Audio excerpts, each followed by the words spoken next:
Welcome to the Back Pew podcast. Thank you for showing up again. If this is your first time, welcome. You're always welcome on the Back Pew. We always try to have a conversation, create one that's an open one based on biblical truth. And so everything we're going to talk about will be surrounding the Word of God today. And my name is Will Waldrop. My co-host Ethan Munoz is not here this week. He is resting up, so he sends his love. But instead, Ethan sent in a more than capable person. And by sending in, I mean he prayed to God, said, Lord, provide for the Back Pew listeners a wonderful guest. And of course, God is good, so he provided just for you. So whether this is your first time or you've been here before or not from Tulsa, and if you are from Tulsa, then you probably know this gentleman. He's beloved in our community. I saw him many years ago, and I've just known him for years. And so then I'll tell the story how we got connected here in a moment. But anyway, but if you're not from Tulsa, you still may know him because he's been guest shown on Ellen. So his fame is rising. But more than that, more than Ellen, more than Tulsa, being loved in our community, this guy is a shining light in a world of chaos. And I've just been mesmerized by him the last couple of weeks and just the things he has to say, his heart, his attitude. And so I'm really looking forward to being able to spend this time with him and share this time with you guys listening in and watching on YouTube. So this is going to be a great show. You're going to want to stay till the end because things just warm up. If in case you're not a real, addicted podcast listener like me, then maybe you don't know. Podcasts just warm up. The best part is at the end. So if it seems slow in the beginning, which is not in this podcast, of course, because we're the best, but in any other podcast, I'm just trying to help you out. If you listen to other podcasts, which you should, Strong Life, then anyway, now you know. So I'll introduce Mr. Emeka. This is Emeka Nnaka. Did I say it correct? You did. Well, thank you for having me here. Thank you to everyone that's watching, listening. I would say that was a great introduction, and I might just need to cut that so that I can play that anytime I go speak somewhere. You're welcome to it, buddy. Y'all just need to for say a small exactly fee. What he said. The royalties goes his way. Marketing. Make me look good. Listen, I'm down to help you with anything I can for that. Really believe in that. I've been thinking about it for a week or two.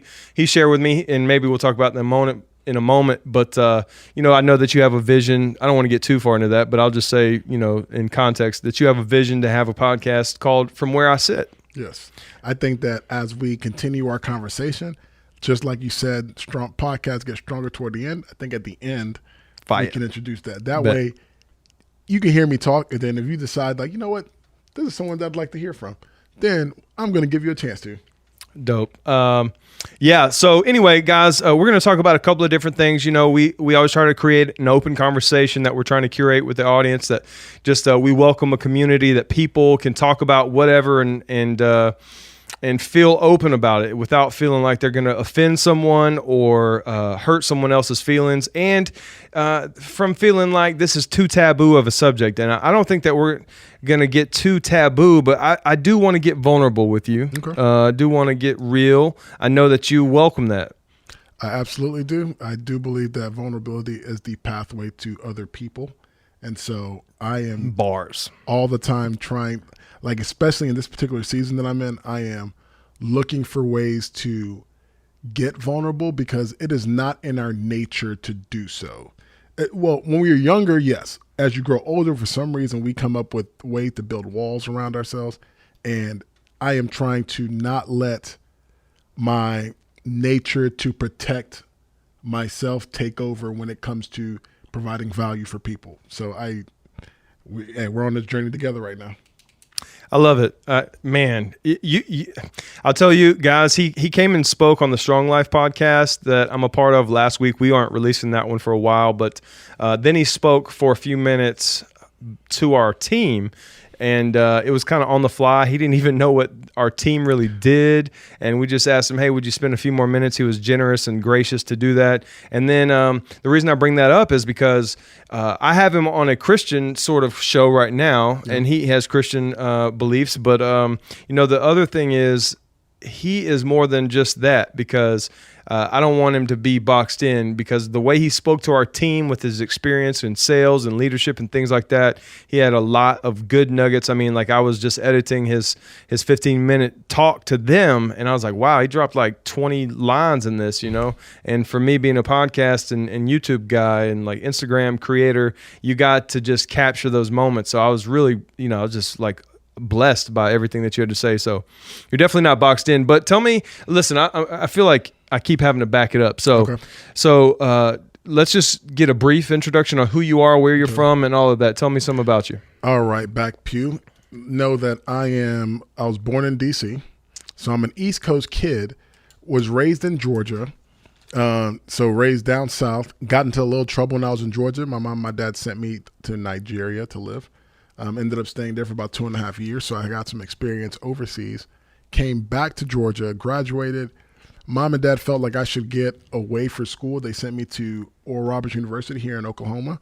I moved here and began life and was just trying to, figure out what I'm supposed to do. You graduate college, or graduate high school. They say go to college, get a job, make a life. I was trying to figure that stuff out. School wasn't really working. Joined a semi-pro football team that really was working. And my goal, just like any other, any kid that wants to be a professional athlete, is to be a professional athlete. Sure. You play the game, the sport that you love. And I was on track for that. And for those that are watching, for those that are watching, I don't know if you can tell that I'm in a wheelchair, just the way the camera's set up. But for those of you listening, I'm in a wheelchair. And typically it's like people, now right now you're thinking, wait, football, wheelchair, what happened? Well, what happened was in a game I was playing in Arkansas, I made a tackle and something just didn't feel right. And I ended up breaking my neck. I suffered a spinal cord injury, which left me paralyzed from my chest down.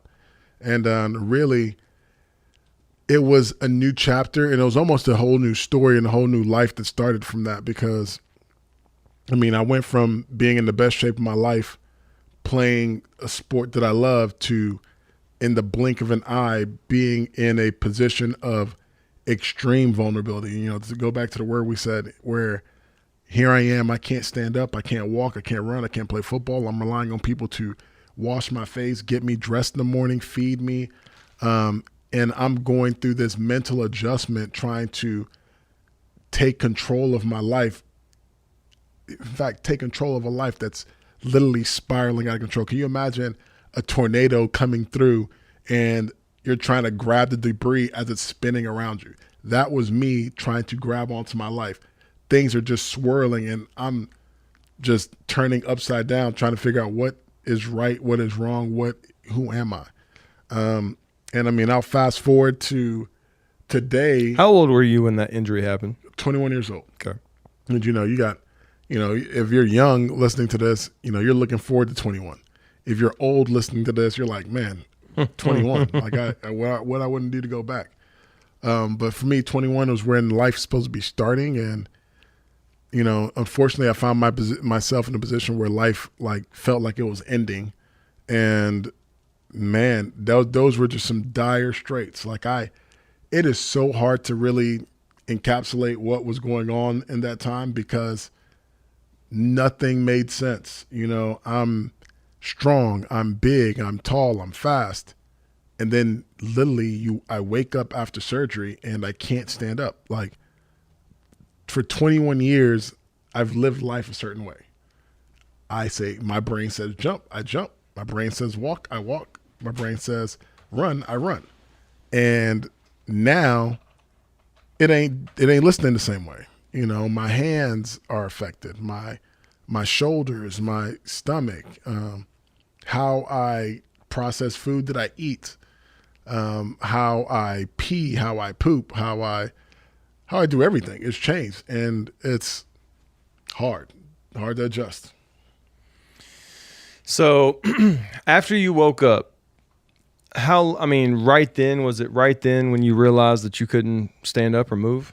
Oh no, I realized that on the football field. When I made this tackle, I went down and I was completely there, and they're asking me, teammates asked me to get up, and I'm trying to, and I'm not getting up. And I didn't realize that there was anything like, I think when some things happen, you just don't realize what's going on because there wasn't any pain on the football field. Body is more so in shock. Right. Adrenaline. That first 10 minutes was like, I just don't know why I can't get up. And then I couldn't breathe. Start 10 minutes in, it was getting harder and harder to breathe, because I'm out of breath. And paralysis has started moving up into my chest. And so trying to get that deep breath, like, and it wasn't coming. It was shallow. And my body's freaking out. Were you freaking out? Were you just so injured or what, stunned? So mentally, I do not panic under pressure, but I wasn't freaking out in my head, but my body was freaking out, which, if right now, if you were to stop and start taking shallow breaths, your body is going to kick into like anxiety mode, like what's happening. And so now shout out yoga. I've got that. Absolutely. I've got that happening.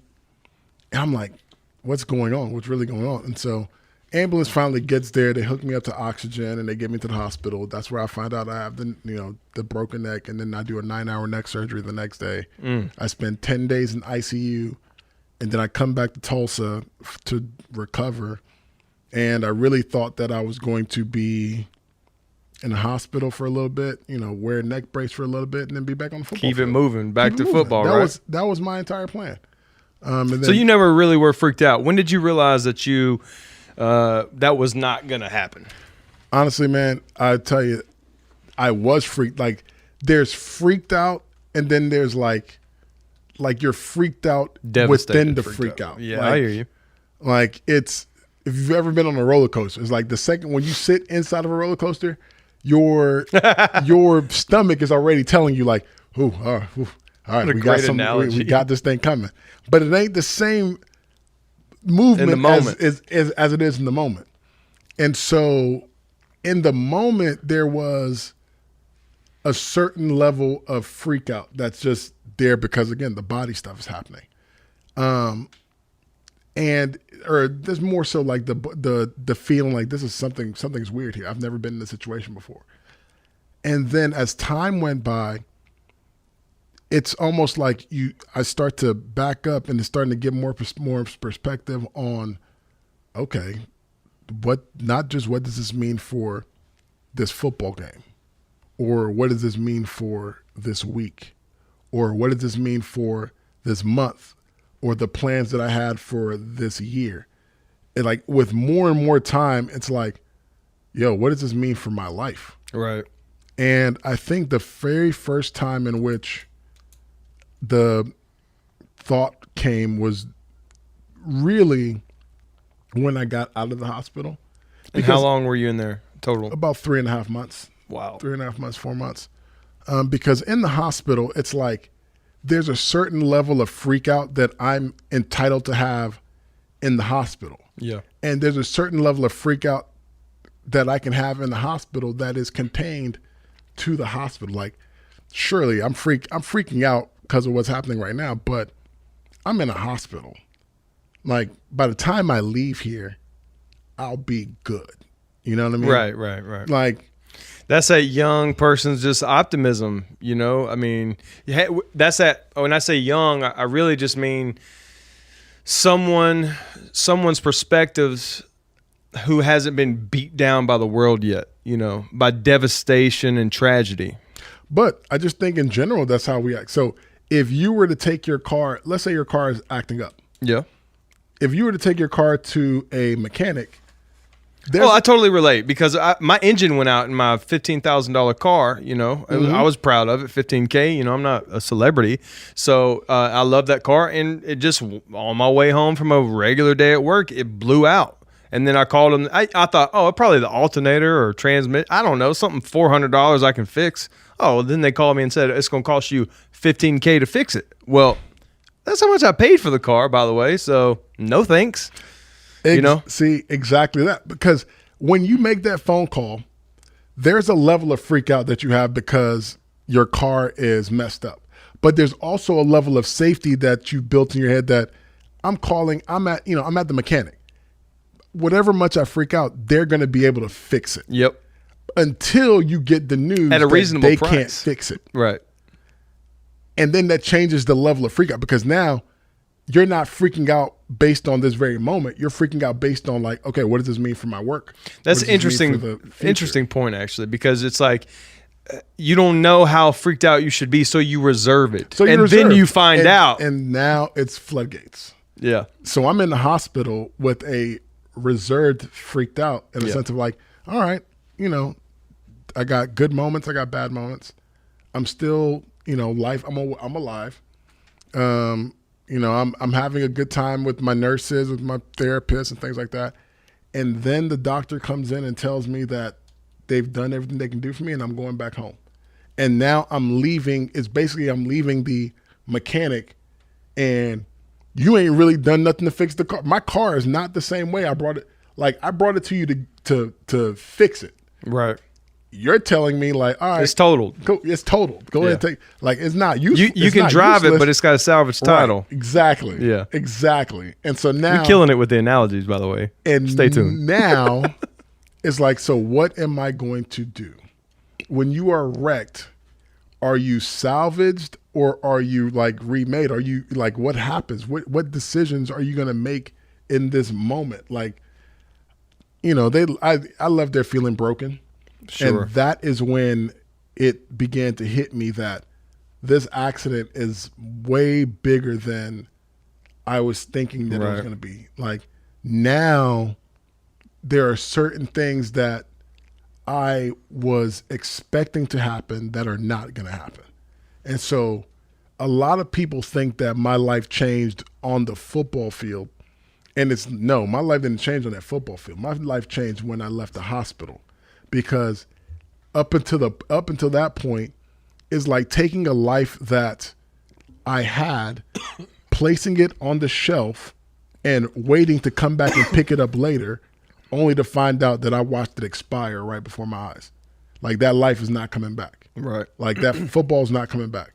Me running around, driving cars, the way that I stood in this world is not coming back. And then I found myself in a place where I did not know who I was, where I was going, like lost, super bewildered, just to use a big word. I like big words. I relate to you, but I don't relate to you, right? And so I want to dive a little bit deeper here. So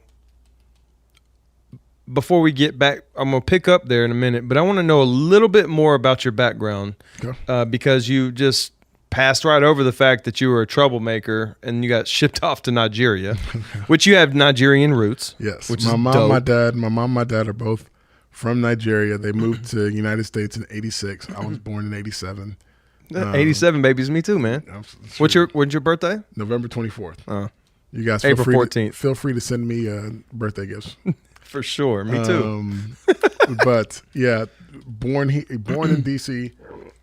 Excuse me. Born in DC, have always been the kid in my family. So to give you some background, I am the oldest of 3 siblings. I have 2 younger sisters who are they come right up after me. So I'm 31. My sister just turned 30, and my youngest sister will turn 29 in September. So we're all really close.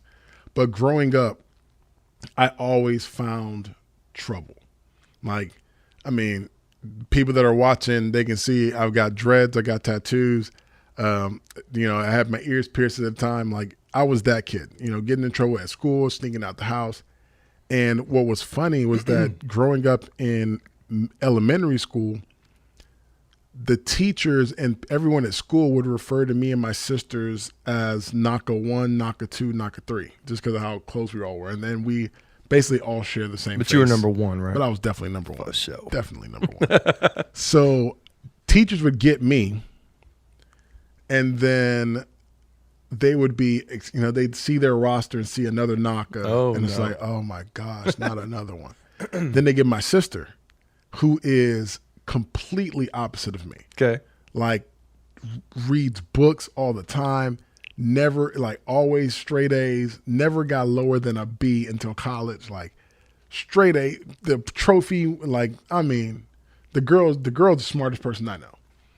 And I've always found trouble. So then I get in trouble when I was younger, for stealing, get put on probation. And my mom and my dad make a decision. Is like, you know what? You're not like, you need to get some like home training. You need to get some experience. So bye, Felicia. bye. So they send me to on a boat? Nigeria, not on a boat. Okay. Me and my aunt flew to Nigeria. I thought that I was going for about 2 weeks. That's all they told you? Or were you tricked? I was tricked. Oh, wow. I mean, I was 13. And so, 12 going on 13. Did you feel betrayed? At some point, yeah. Spill the tea. I did. So honestly, it's funny because I, when I went there, it was like, okay, they told me that, it was going to be cheaper to buy a one-way ticket than to buy a round trip. Newsflash, it is never cheaper to buy a one-way ticket than it is to buy a one-way or a round trip. So I went there on that notion. So after about 2 weeks, I called my parents and was like, hey, where's that ticket? And they were just like, hey, just enjoy the time there with your cousins. All right. 3 weeks. So where's that ticket? Hey, just enjoy the time there with your aunt and your uncles. And then about a month and a half in, hey, yo, where's that ticket? Hey, just get enrolled in school. And that's basically when I knew that the fix was in. So then I lived there for 2.5 years. By that time, after a year goes by, you're just living. Like it's not like, oh, I'm away from United States or anything like that. I'm just living my life. And so 2.5 years goes by. They asked me about coming back. And then it's like one of those like, oh, yeah, I guess I am ready to come back. I forgot. So you spent a year. A year, no, 2 years. 2 years. I missed it. Gotcha. Yeah, I was going on 3. So then it was one of those things where it's like, oh, I guess there is a back to go to. Sure. And so I flew back. And for those watching and seeing me twitch, I'm having a muscle spasm. And so it's just throwing me left and right. I know you listeners wish you guys could see what I'm talking about, but it's okay. Go on the YouTube channel. Looks like he's doing the Harlem Shake. Yeah, you can find that at the Back Pew. That's YouTube. right. At Back Pew. At Back Pew Pod. That's right. Back Pew Pod YouTube. So I came back, and that is when, I started getting acclimated back to the United States. Really, I think my experience in Nigeria is what informed my experience after my injury, because I came back here and it was like, again, going to Nigeria isn't what changed my, worldview. Coming back is what did, because I got back to see how much we take for granted here in America. Plus you were 3 years older. Yeah, but trust me, 3 years older, living with less, and then coming back thinking that I need more, or feeling like it was an interesting feeling, because it was almost like I was overwhelmed with the things that we think we need here in America.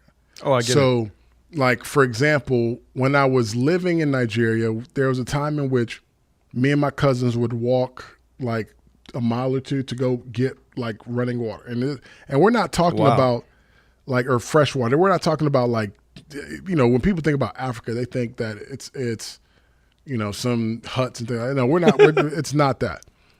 Great city. The infrastructure was fine. But there are just some things that, and I'm talking back in 2001, but there are just some things that we had to literally just do. So, for example, we're talking about, I never took a running hot shower. It was didn't really do the water heater like that. Because did you miss it while you were there? No. Okay. That's the thing. You don't miss it. I hand washed my clothes. We didn't have our video games to where we were playing it all day, every day. We went outside. We played soccer. Just so many different things that when I came back, and then being like 15 and 16 when I come back, and being around all my friends who need their PlayStations for the attention, or to keep their attention. the power bill, the needing to eat. Like I probably eat more meat in a 6 month span than I did in The a whole time. in a 2 years. Like, because meat, you don't need meat with every single meal, but if there's no meat in it, it's not a meal, Right. and so That's the truth. it very interesting in the way things were laid out. But coming back here again, it really just changed my perspective on the fact that we think we know so much about the world when we really only know what's within our snow globe. Oh man, our perspective's so limited. I've been in 8 or 9 countries, and all of it has been for missions. Mm-hmm. So for me, even it's not all been third world or anything like that. I've never been to Africa or Mexico, but I've even been to Australia and Canada. So those are first world places. Dubai, but like Thailand, You've been to Dubai? Just through the airport. So let me not flex that hard. You know what I mean? But I got the mug, at Starbucks. So I was there.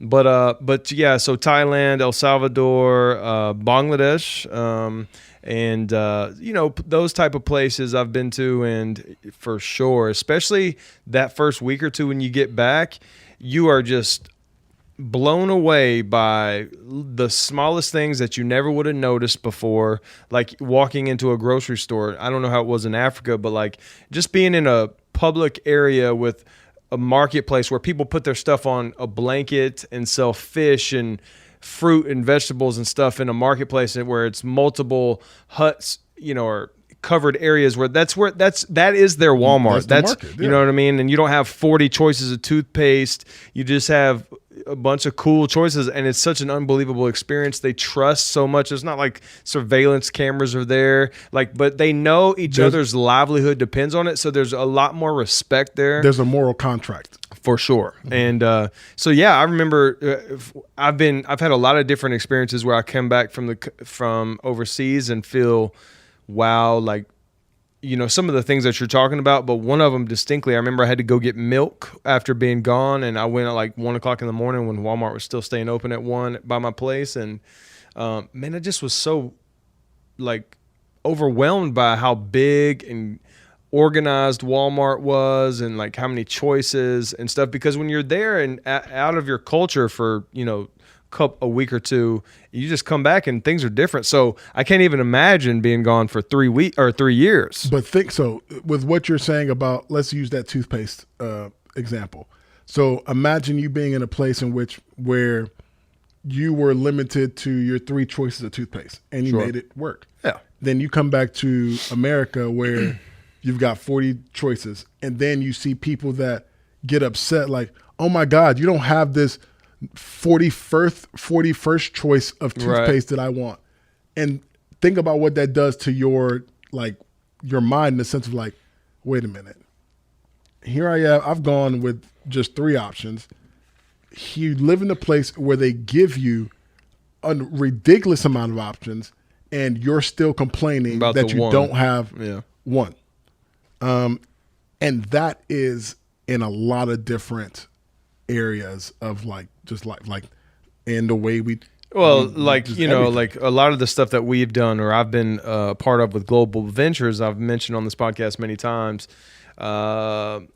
Basically, we always focus on reaching the kids, because you may not change this generation, but if you reach the future generation, they grow up to be the leaders. So if you give them Christ now, then they'll, so anyway, we always focus on doing kids along with adult ministry wherever we are. And so just giving toys, we went and even in Australia, we went to Aborigine locations, and they just didn't have toys. A lot of places we go don't, and they may have never had a toy. You know what I mean? Let alone, so they might just have a rock and a stick, and they are the happiest kids. Even adults are just so amazing. And so whether, for you said it happened whenever you got back. For me, it just definitely starts whenever I get there, because you're like, how are these people so happy? They have as big a smiles as you do, and it's they're just happy, and so full of grace. And it's our culture is just teaching us to be spoiled and unhappy and negative about things. It's kind of weird. I'm just kind of seeing it in a different way, just as you talk about it. So we're the Christian Christian podcast, and you talked about like going on missions, right? And so one of my things that I'm realizing as well is like, so you might go to a place like that in which people don't need much to serve Jesus. No. You don't all you need is, you don't even need a microphone. No. I can just talk to you, show you what love is, be love, and that's all you need. Come back to America, everyone feels like we need, we don't got the right lights. We don't got the right drum set. We don't got the right, I can't do this until I have the right setup. It's so crazy. I will say so much respect and honor for GV, the Global Ventures. Do you know who John Smithwick is? Anyway, that's who I travel with. And man, we take stuff over there. Like, I mean, I don't want to make it sound minimal, but like, we don't have to take a lot of tools over there to reach thousands in a week. No. I know what Victory did this week. It was something like 30,000 in like a week's time they reached for the gospel, or with the gospel. And, I don't know what they did, but I'm just saying, with the PA system, if that is all you have to reach, a crowd of 10,000, that's all you need, bro. And people will convert. I know that's an odd word for some people, but it's not, really. But people will convert right there because you share the message of good news to people. And it's like, you don't have to have somebody come to your church 7 times or see your church ad 7 times on Facebook. They don't have to be invited by a friend. They just hear, oh, there's this festival with stuff going on and they're going to share some good news. Well, cool. And then you share some real good news. Like, we take that quote good news word or phrase, and it's kind of cliche here in the States, but boy, when you take it to a place that's bound in bondage of religion, that's not, false religion, and these people don't even have a hope for eternity or peace in their life or anything like that, or a promise to be in heaven whenever they pass away, that is good news. So one thing that I wonder, because this thing about missions that get me sometimes, is that I think a lot of people are so apt and so gung-ho about going places to save people. Right. Talk about it. And won't do it in their backyard, which then makes me wonder, like, if, are you bought into what you are selling? Because if you are saying that this is the antidote, then why aren't you, like, why aren't you watering the grass where you're at? And again, it's a strong belief for me, because one of my main missions is, like, my mission is to make a positive difference. And I know that I am not waiting. I don't wait for a stage to do that. I heard someone once say that a stage is only an elevated platform from the floor. So if you're not doing it on the floor, right, then why don't pretend to do it on the stage? And so for me, the floor, doing the things on the floor, is making sure that I realize that, if I'm saying that I'm the hammer and I'm solving the nail problem, I just can't look over there and tell you that you're the nail problem without recognizing the nail problem around me. Does that make sense? Totally. So I'm always making sure, especially when I'm talking to young people that are going to do missions, I'm like, I need you to really check in with yourself and make sure that you are, check your heart, because I think for the most part it is, people are guilty of, what's the word I'm looking for?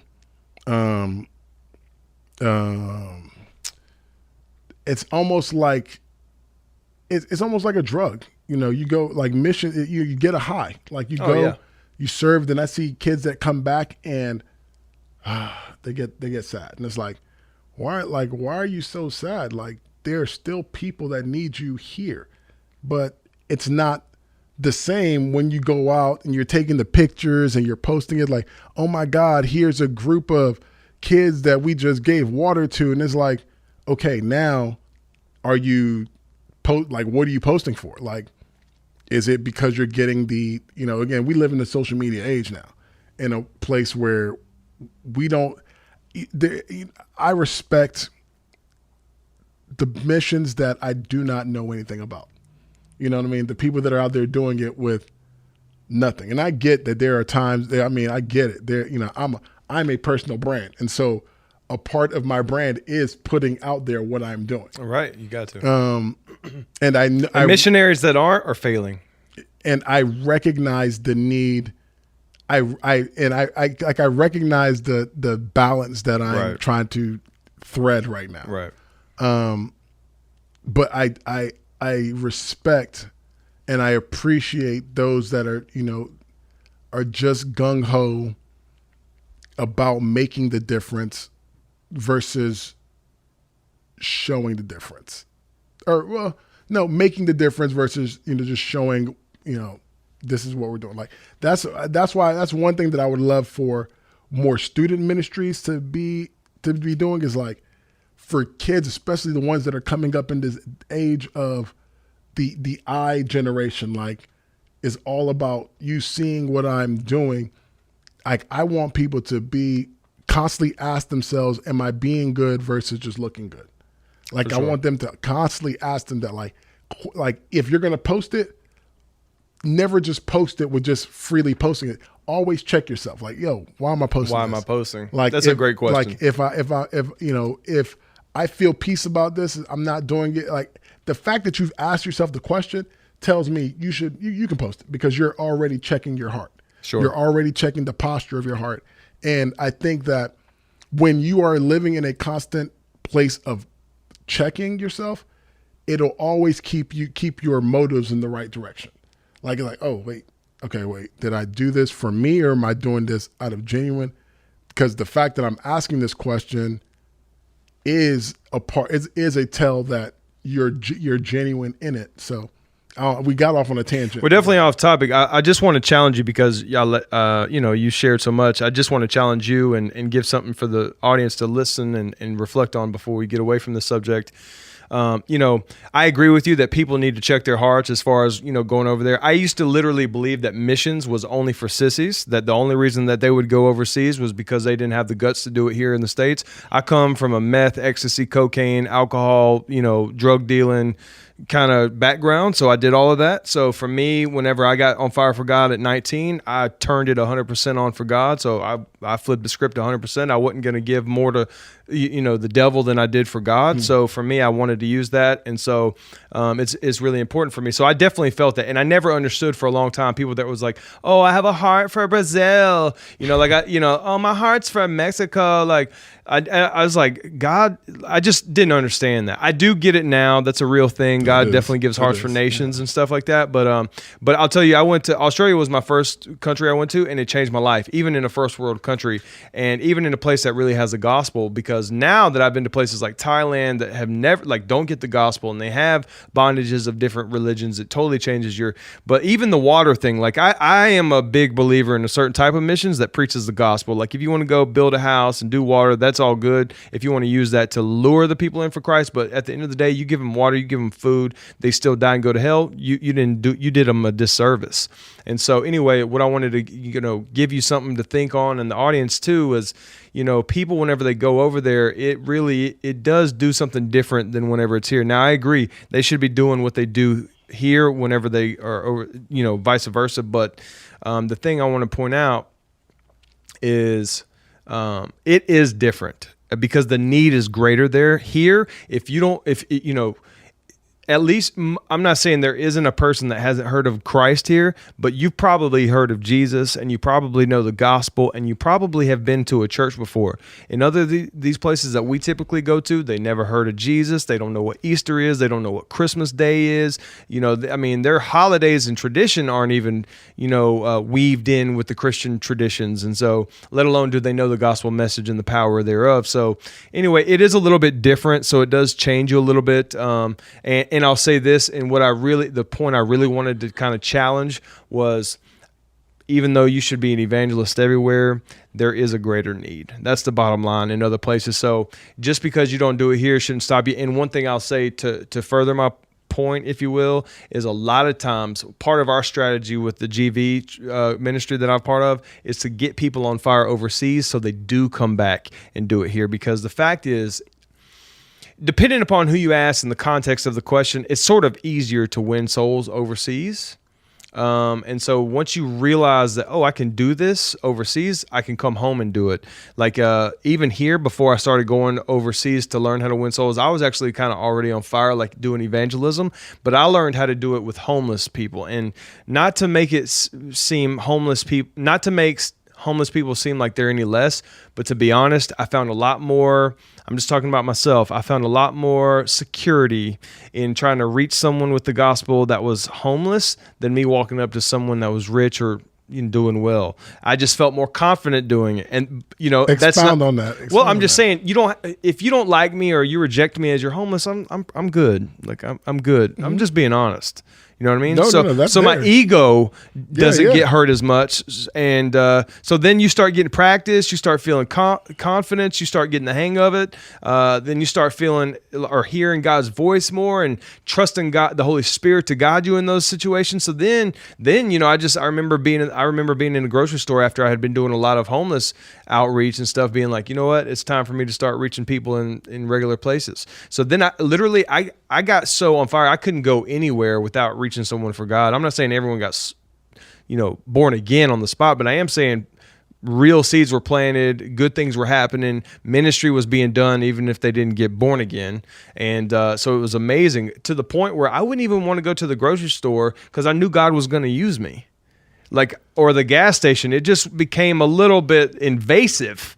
Like, okay, God, like, I get it. Thanks for answering my prayer. But like, now let me just go to the grocery store with my slippers on and leave me alone.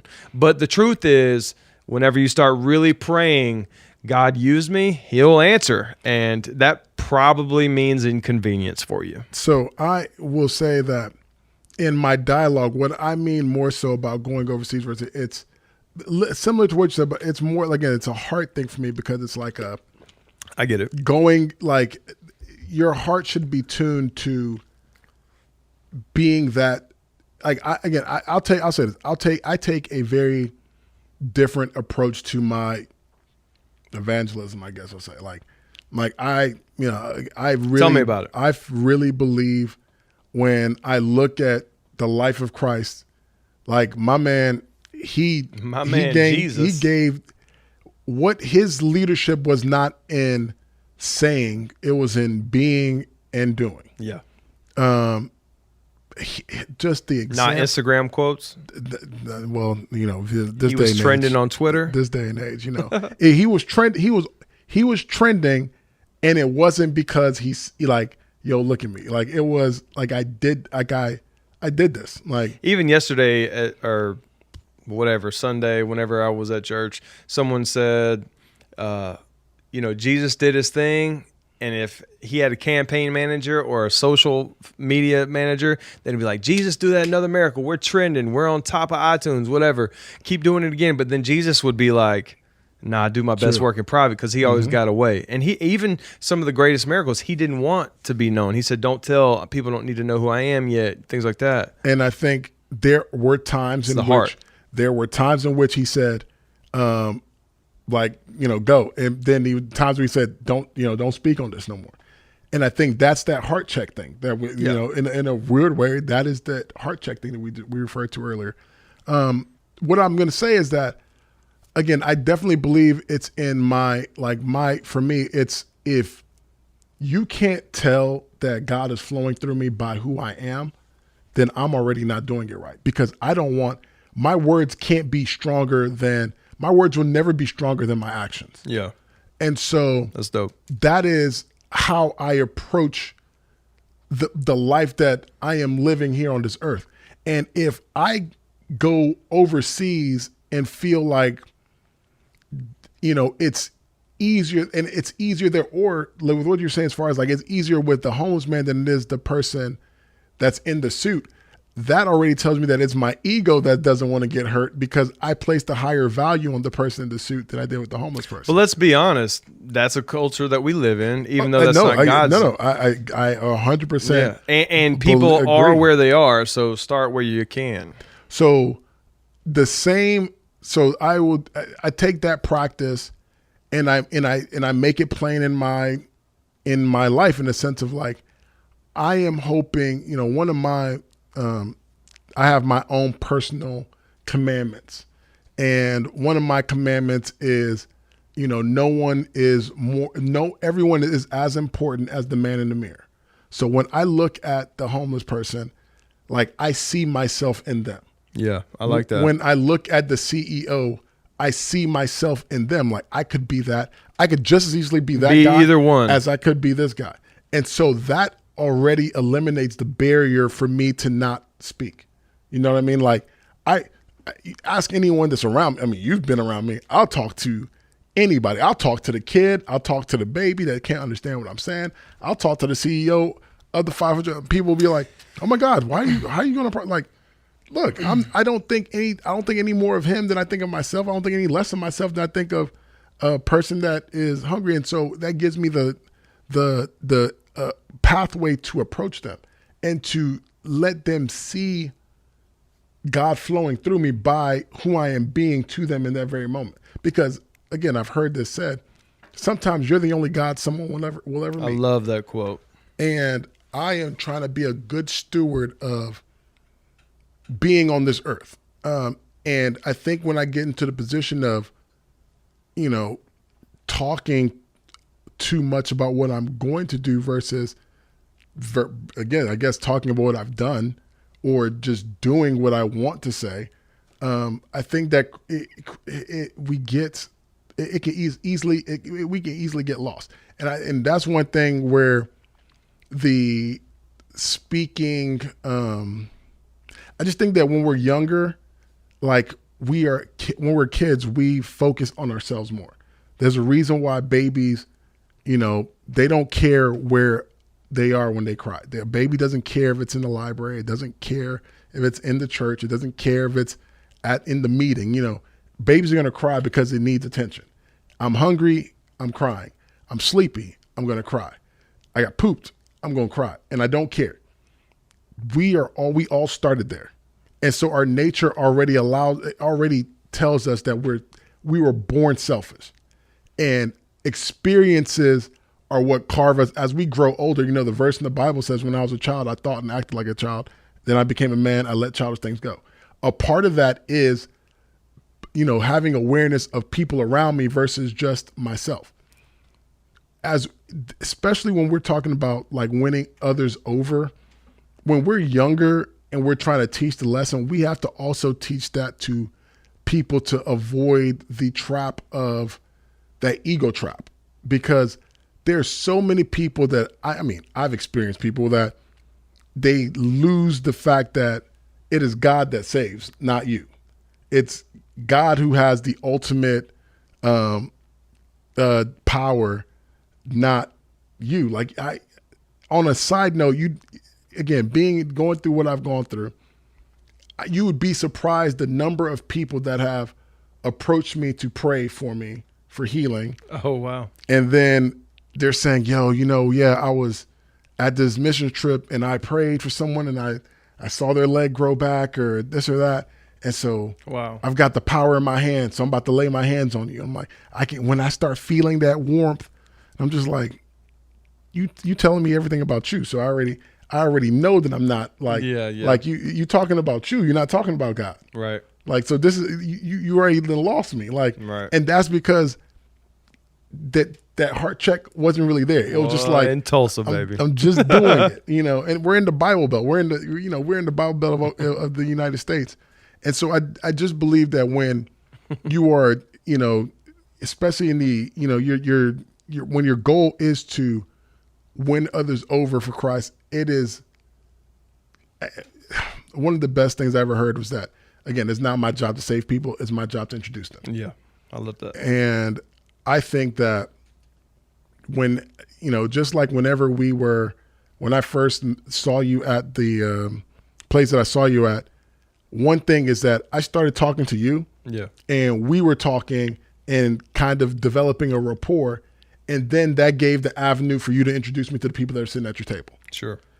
But it wasn't just like you telling me everything about that. It was like we had to build a rapport. And so whenever I approach people, it's like I don't approach with the things that divide us. You're a human being. The one thing that I know that we have in common is that someone made both of us. It rains on both of us. You bleed, I bleed. Yep. I'm gonna attach myself to that, and then I know how I live. I'm not gonna tell you to live the way I live, but I'm gonna show you. And then at some point, you might ask me, like, "Yo, like, you super, like, you cool, you smile, you love your life, like, what's going on there?" Oh, really? So you want to know about my life? Then let me make this introduction. Right. That's the way I go. That's the way I go. I love this talk. So here's what I wanted to ask you about, like, you going to Nigeria and like how troublesome were you? I know that your parents are believers, right? Mm-hmm. And so they wanted you to go to ORU partly because of the believer aspect there, right? Is that right? Partly. That's the sole That reason. is the reason. Reason. For sure. So I guess my real question I want to get to is, when this happened to you, your accident, how close with God were you? You obviously knew God. You were probably born again, and you had family brought up in Christian roots. But how much did you care about God, and how close did you feel to him? The believer's journey, right? So raised in church, like, my mom is a super Christian. Like, she's so super, she should wear a cape to Sunday, cape on Sundays. Like, we were raised in church, and it's funny. One of those things.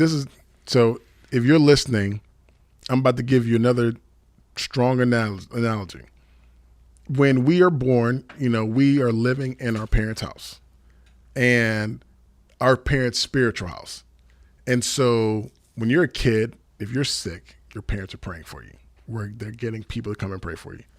As you get older, you get language, and your parents begin to teach you, this is how you pray for yourself. And at that very moment, you begin to lay the foundations for your own spiritual house.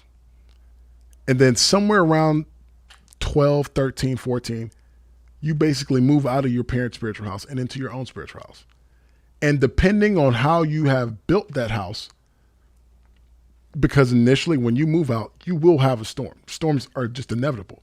Depending on how you've built your own house will depend on how you handle that storm. So my parents built me up on a foundation.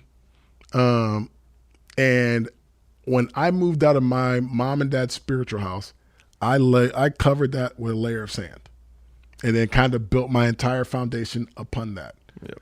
And on sand, as the scripture says. As the scripture says. So then, you got these check marks. Like I said, one thing that we don't talk, I'm going to a Christian school. And so, if I'm going to this Christian school, then that means I'm a Christian. Let me put that plaque on the wall. I'm in the Bible Belt of Oklahoma. Let me put that on the wall. And so it's like, you start to deceive yourself because you think that you're good. The inside, the house look good. It's cool.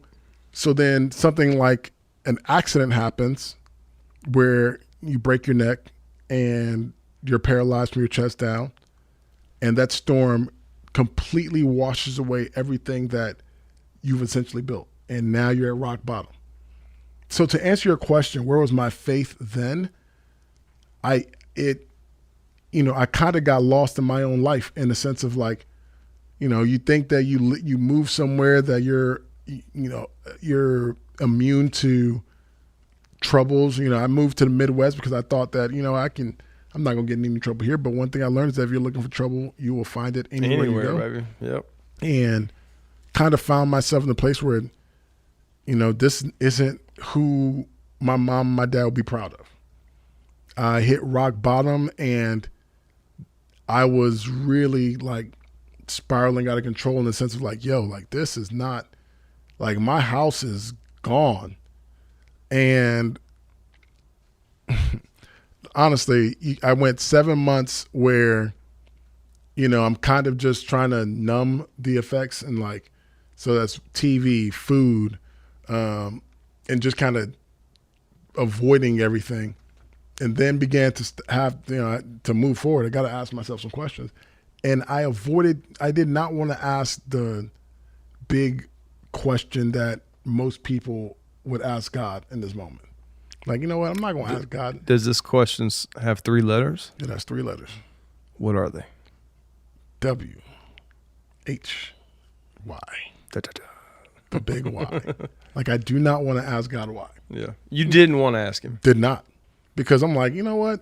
But you had probably, my guess would be you would have this insatiable urge to ask, like, how could you let this happen, God? Or my parents served you. I've not been a terrible person. Or even like whenever you were telling me about being in Nigeria, certain things triggered in my mind. And I wonder if you ever wondered, like, if this happened, would this have happened? Like, if I didn't do this, would this have happened? And I don't mean like karma or like bad or good. I just mean like different, sequence of events. Every movie that you've ever watched that showed you how one decision changed everything, or someone going to the past changed it. Right. When you are alone and left alone with your thoughts, you do that. Yeah. With every single memory that you can drum up, it's like, well, what if I did it last night this differently for no reason? I was literally, I've been working on being still. Before the podcast, we were talking about I work a lot, and so I try to pack too much stuff in my week. I'm just not making enough time for me to just decompress. And because even my time I spend in the Bible or pray, it's like I'm really not being still enough. So I'm trying to work on that. So last night I was just being still, quiet, chilling, and it just was. And I knew that I had reached optimum decompression because all of a sudden I was starting to think of things I never think of. And I wasn't like trying to go places. Nothing negative was going on the inside. It just was a smell in the air triggered a past thought. It made me think about the people I was with, what I was doing, where I am now, how if I was there, would this be? I don't know. It just, you get in your head if you're a thinker. So even without bad stuff happening, you can do that if you're alone with your thoughts. And I think that's the key. Being alone with your thoughts can be good and it can be bad. I think that the space, that space between your ears, that is again, Joyce Meyer speaks on the battlefield of the mind. And so sometimes the battle is for good and the battle is for bad. And some days negative wins and some days positive wins. It's the casualties of war, right? Like in a war, you're going to have battles that you lose. Like, otherwise you wouldn't consider it a war if just one side just dominated, and so sometimes you have those times. And I was it's one thing to be in a battle and know that there's some outcome if you're going to stay in the war. Like, but at this point, I didn't know what the outcome would be. I didn't know what winning looked like. Losing could just as easily be winning. I had no idea what it looked like, because here I am now, again, contemplating every positive thing I've ever done, at least what I could remember, and weighing it against the negatives, and then like kind of bringing the results of this thought process, like, hey God, like I think you got something wrong, man. Like this good outweighs the bad. So it'd be great if I could just, wake up tomorrow and be able to stand cash in up on some of that good. Yeah. Remember the time when I made this deal with you and I followed through? Like, I think right now is the time, like this would be a real good day for me to just wake up and be on my feet. That'd be amazing. The number of days that I would go to sleep with that hope of waking up and being able to move my leg, and then waking up and then not being able to move my leg. Like that in itself is like it's an interesting place when you wake up and you feel like you've lost the day already. You know what I mean? Like I'm supposed to wake up Just and wake up and all of a sudden be good. Yeah. Like, damn, this is a loss. I don't know if you curse on this podcast, but I just did. All right. That you know, it's an L. And for 7 months, it's like all of these thoughts. Then finally break down. And it's like, God, I gotta know. Like I've got to know the why. Like why? So is how this long did happening? it take? I'm just curious. 7 months, about 8 months. Okay. I was literally. So then you got a why, or did you just asked it, or did you get an answer right away? Did you have an answer now? What have you concluded? So I got the answer right away. That's unusual. It's very unusual. Man, so it's like, why, God?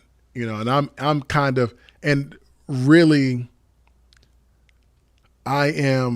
it's crazy how your memory goes, because there's a visual memory that I have of answering this question for the first time, because I was on a bus and I was on my way to the Renaissance Hotel. I know, like, for your listeners, if you're in Tulsa, you know where that's at. If you don't, it's neither here or there, but I'm just show that I know exactly where I was. I pulled around this circle drive for this driver that was driving the bus to let me out. And in my mind, I'm asking myself, like, God, like, so it wasn't right away. It was more so like, this is when I got the answer. But I've been asking God why, and it's like, why, God? Like, why did this have to happen to me? And just having a string of different things that, you know, they're the little micro negatives within this big perceived negative. And I'm thinking about this question, and the driver happens to look back and ask me, so, man, have you ever asked God, like, why? And Why don't you mind your business, fam? right. Like, and it's one of those, like, in that very moment, like, my mouth opened and things started coming out. And what came out was like, yeah, like, I could ask God why, like, but really I feel like he's telling me to ask him how. Like, how, you know, instead of asking why this or why that, like, there's a million different whys that I could ask. I could ask, why does a parent bury a child? Why do people, you know, why do we have natural disasters that take people's lives? Well, we just had, I know you're aware briefly of, our friend Chad that just passed away. Mm-hmm. You know, this guy is such a wonderful guy, Christian guy, just amazing dad, amazing value to this company, and I mean, family, just amazing to everywhere. Dude didn't have an enemy, not a person or soul that doesn't like him. Why did this guy get cancer? Why did he die? Why did he die? Why do people have to die? Right. You know, and then you get hit with the question you should be asking is how. Sure. How can you use this? Where do we go from here? How do we go from here? How do I get the glory from your life? How do I get the glory from this situation? Because another why question would be, so if you're going to ask why did this happen to you, why don't you also ask me, why did I send my only son down there to die? And I mean, if you're a Christian, you know the answer to that. Like, he sent him down here to die for people that he never met, that he didn't know would even say yes to him. Right. And so now it's like, okay, how? Like, but your point is that God said, don't ask why, ask how. Mm-hmm. And it changes everything.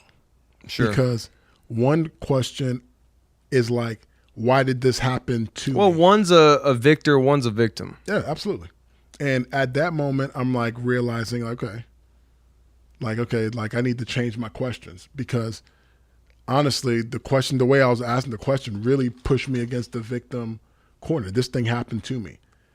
When I changed my questions to how, it was like, okay, ball's in my court. Like, what are you going to do to respond to this? Like God didn't leave me.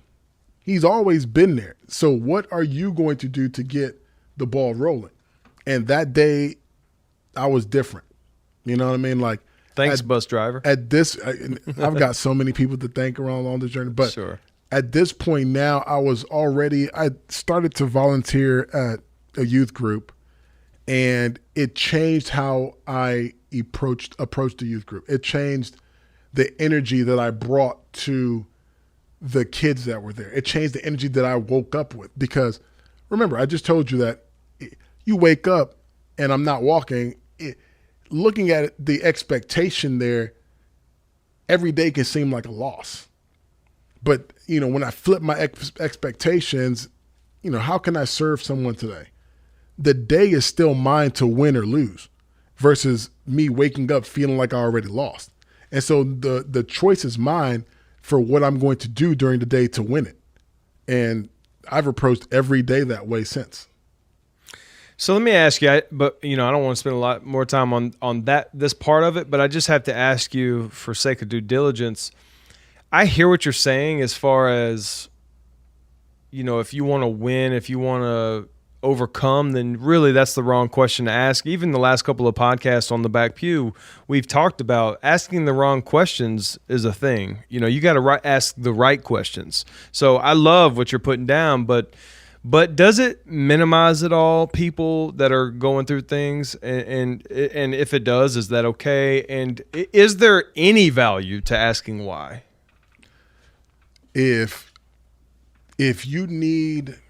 And is it easier said than done to say how, not why? Oh, look, it is so much easier said than done, because the thing is this: when you realize that the weight that is on you is almost yours to push off of you, that's not an easy task. Like, it's not an easy task to change your mindset. It's not an easy task to, people think that, being positive is like easy if you're just a positive person. Yeah. It's not. Like, when they say look on the bright side, look is an action word. Like, it's not a feeling or an emotion. Like, I would tell you that I'm positive now, but Sure. There was a season where I just told you, every day I woke up felt like a loss. Like, I was not positive. Yeah, but you planted the right seeds, and now it's grown into a tree that you are positive. But that ground had to get cultivated. Yeah. And that process is not I'm sure the ground was hard at first, and then you had to plant the seeds, and then you had to give it time. You had to water it and nurture it. So I want to let me go and let me do your audience a favor and just make sure that I'm very matter of fact when it comes to what I just said about the how versus why question. When I asked that question, I was still feeling very sad about my situation. Real talk. It was still devastating to me to watch people do things that I felt like I should be doing.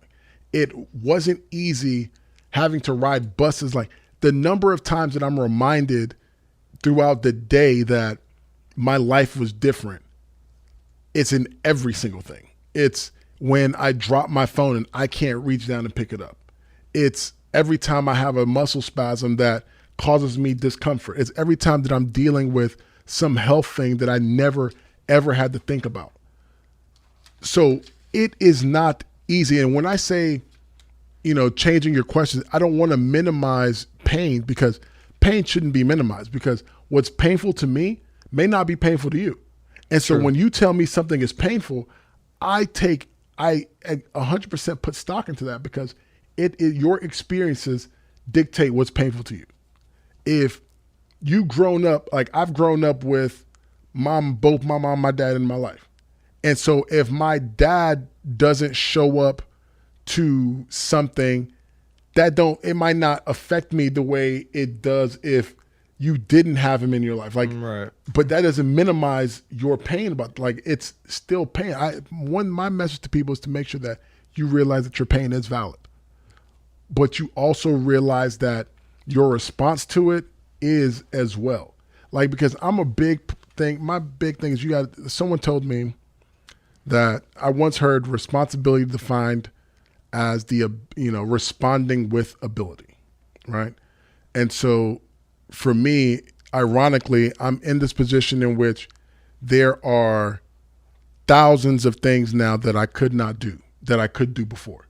Like, And my focus was all on the things that I could not do. And what I am saying what that triggered in me was, yes, there are 1,000 things that I cannot do. There's still 1,000 things that I still can do. And if I focus on those things, like, I'm not going to move my life forward by, worrying about the things that I can't do. I'm not going to move my life forward. Like, nothing positive is going to come out of my negative mindset, because up until that point, negative had not given me anything. Like, blaming God. If anything, it's probably taken away. Yeah. Like, blaming God did not give me any positive results. Blaming myself didn't give me any positive results, because what that had me doing is looking backwards. And you can't go forward if you're looking backwards. And you can't drive your car looking in the rearview mirror. And so I found myself in a place where I was like, all right, if I look back, I'm only going to look back to change lanes. Like, I recognize where I'm coming from. And it took some time to really, and this is the most important piece, is to take some time and hit that self-awareness and think about, like, who am I right now? And I think for the most part, especially in our American culture, just like you were speaking to, we don't like to take time.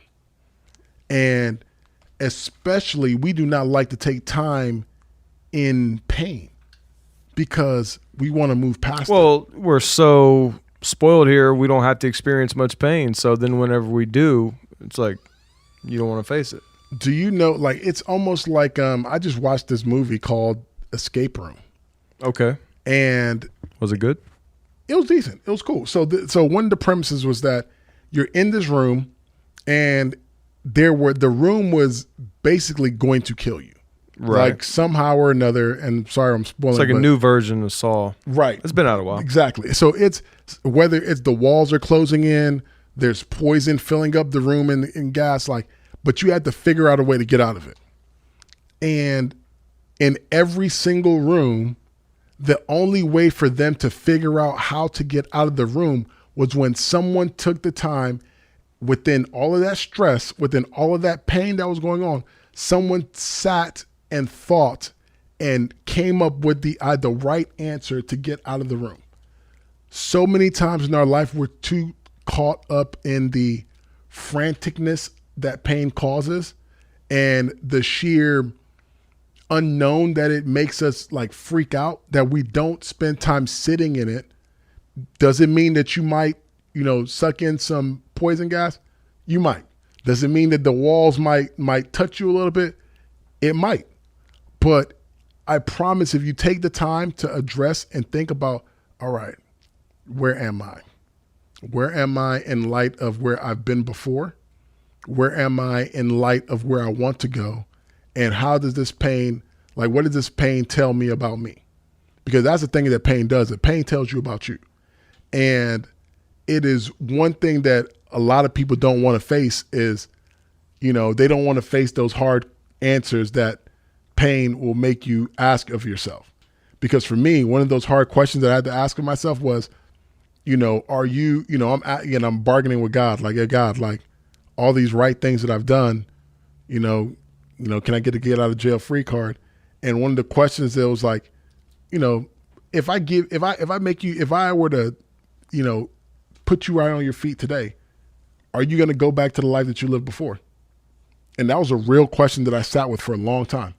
Like, when I'm being honest, like, that was a very real question. That was like, God, I know, like, if I stood up today, there is a high chance, like, because I can talk it, I can tell you, God, of course not, but I know my heart, I know me. And so it's like, I might actually go back to that life.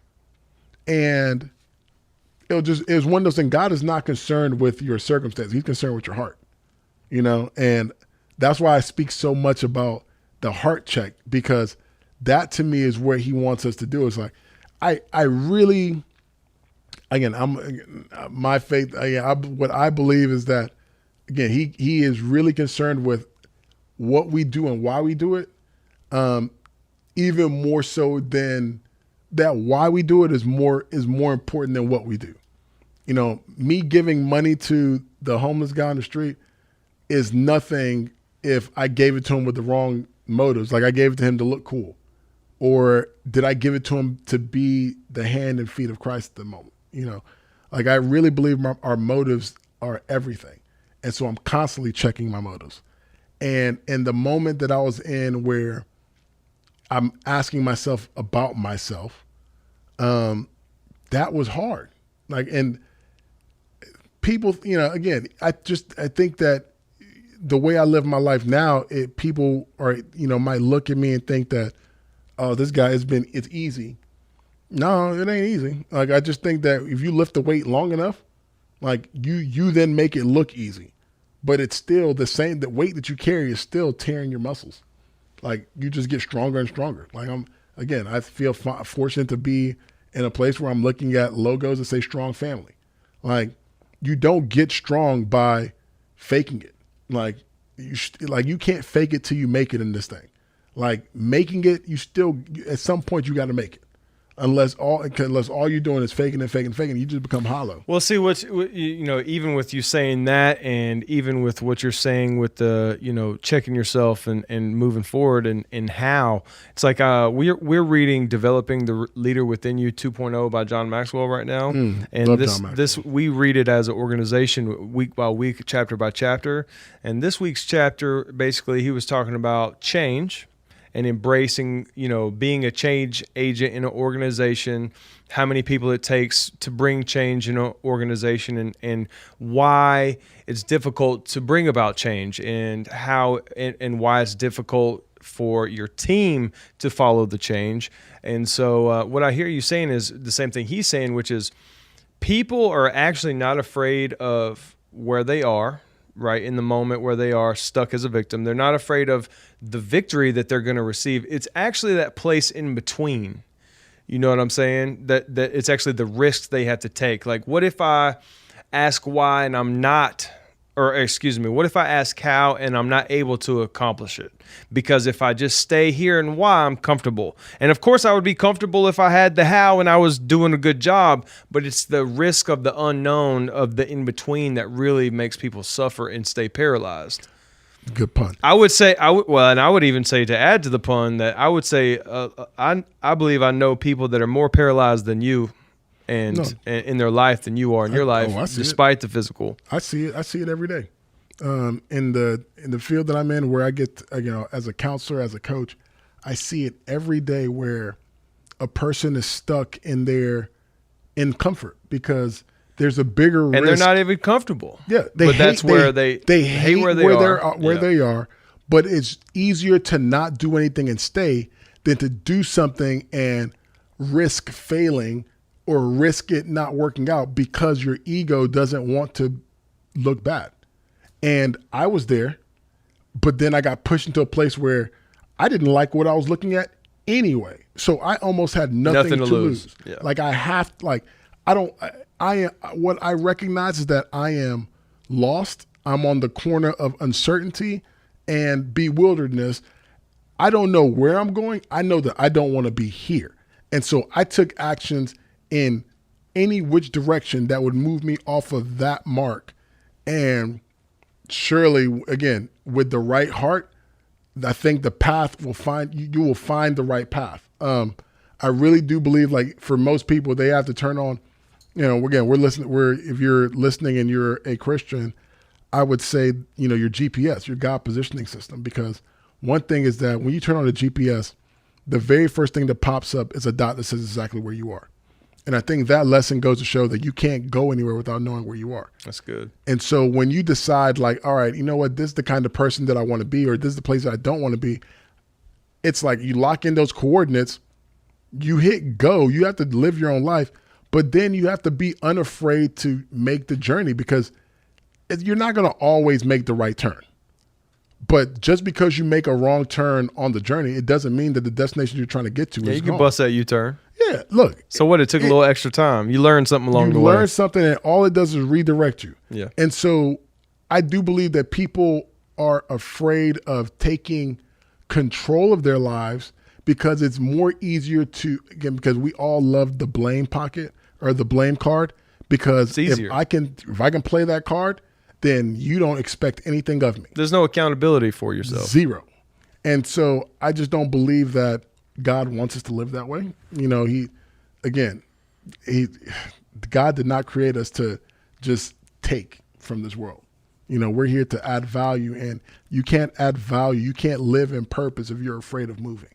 And so I found myself in a place where I was afraid of moving for a while. And once I recognized that, it was like, all right, it's time to go. Like, I don't know what I'm supposed to do, but I got to do something. And I took the first step.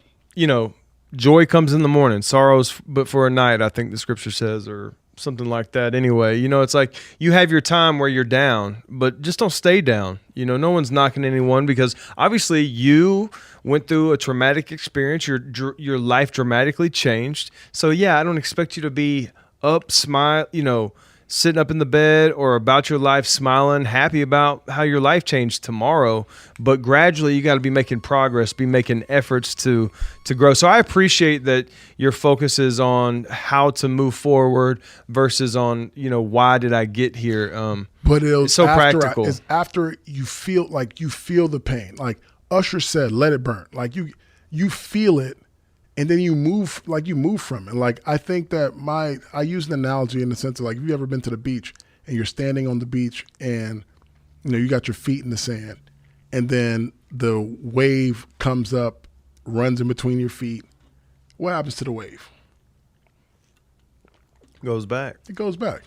Like, to me, that is the way our emotions are. Like, there's something, like, if I get mad, Go back. I feel the anger. Like, I don't pretend like it's not there, because if I pretend like it's not there. See, and that's why I wanted you to elaborate, because I didn't want people to feel like, because I actually think it was a fault. I was just thinking about it yesterday. I think that it was a fault of mine as a younger leader, because whenever I got off drugs, it was kind of a matter of fact thing. God delivered me. I kind of experienced a miracle. I left people in the dust as far as leaving people where they were in their lifestyle. And I mean, and now where I am doing the things I'm doing, you just have to leave people behind. So it's kind of like you look at people and you're like, you can have this too, but they won't do what you tell them, and you get frustrated. You're like, just do it. You know, I didn't have any empathy for the process of the change. You know, that's the reason I really identified with John Maxwell's point about the in-between phase.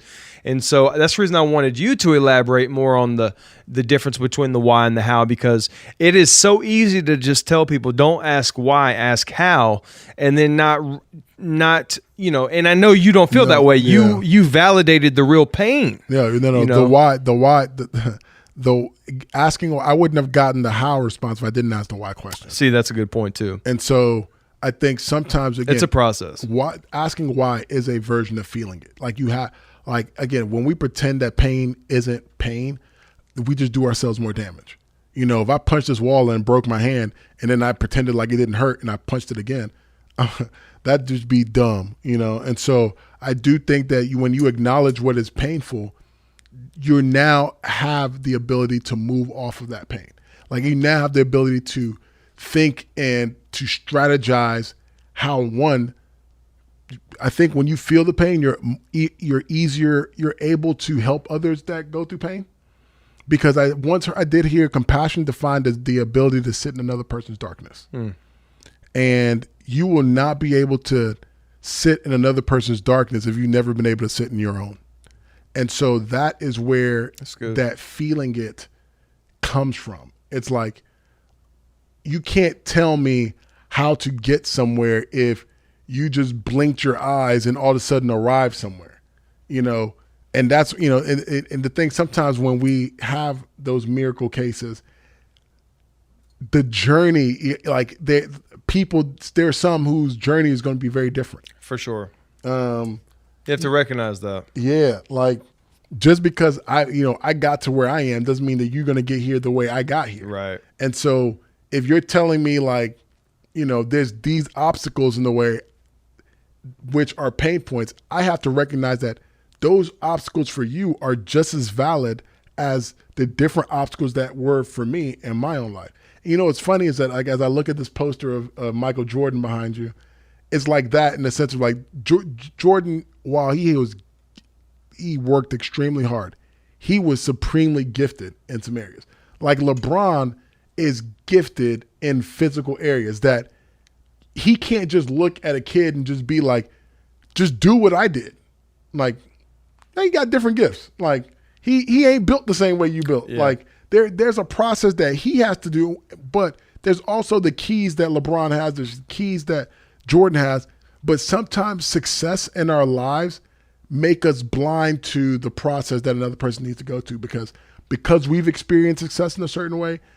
It's hard for us to communicate, to another person how we did it, especially if, we are blessed enough to be, be the product of a miracle. Like I without a shadow of a doubt know God has had his hand on my life since day one. And there are things that I can contribute or attribute to, yes, I did X, Y, Z.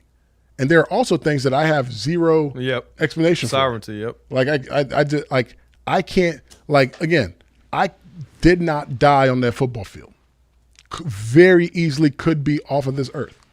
I can't tell you I did anything different other than breathe. I mean, you're right. There are people that have been put in my life that I recognize the privilege that I'm afforded, in a sense of knowing that, like, for individuals that are in my same situation, like I'm speaking directly to, let's say you're a male who has broken the neck and you are a quadriplegic.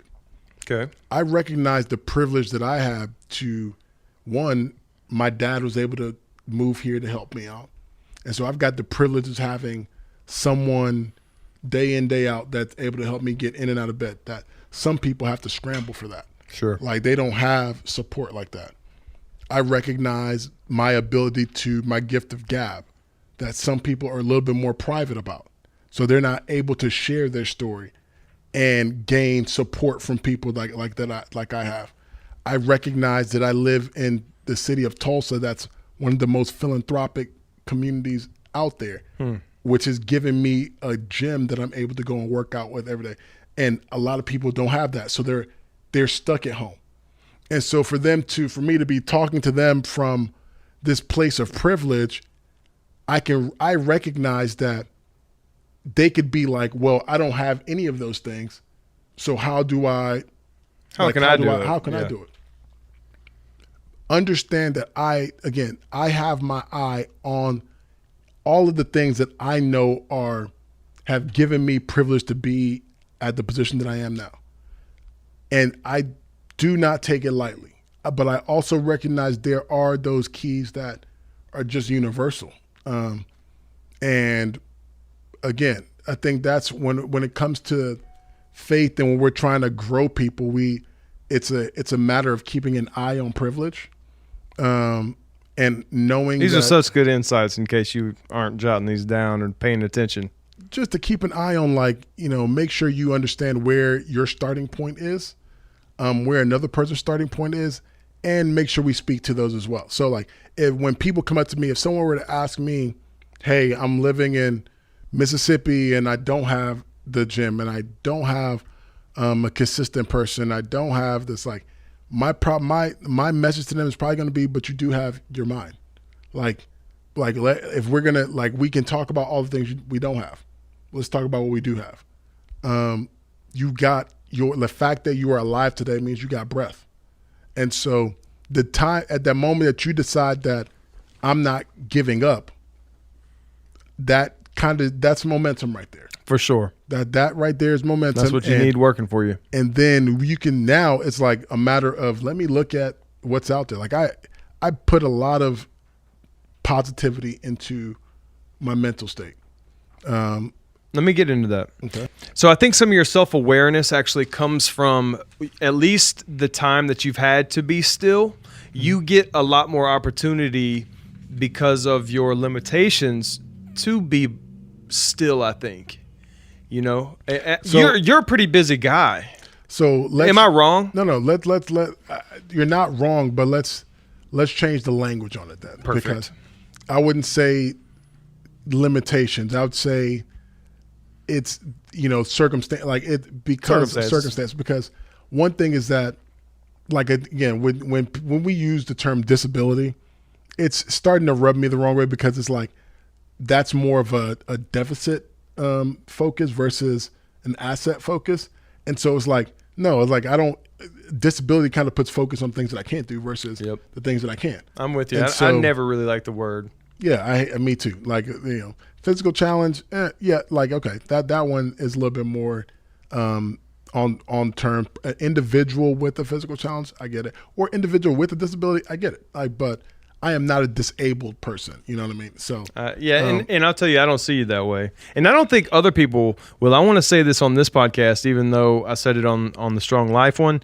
Man, I just really think that your perspectives, the work that you've done introspectively, the investment that you've made in yourself, whether it be from your family, going to church, the books that you read, all that you've done to invest in yourself, to be in the mind frame that you are, there's nothing about what you say or your attitude that challenges me because of the circumstances that I see you sitting with. I kind of look past it. Mm-hmm. And beyond that, I'll say, even when I do notice it, I'm more than happy to accommodate in any way, in ways that I wouldn't even accommodate people without it.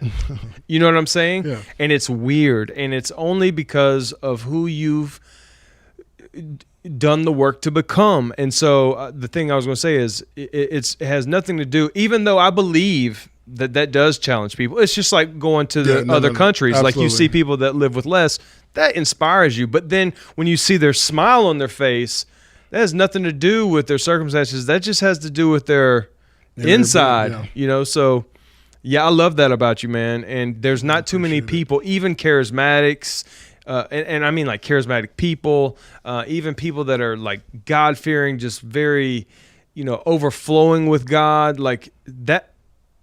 You have this real hybrid about you that I really actually want you to comment on, that you're positive, but also, I don't know if it's just because I know context of you, but like you have the God card too. So actually I want you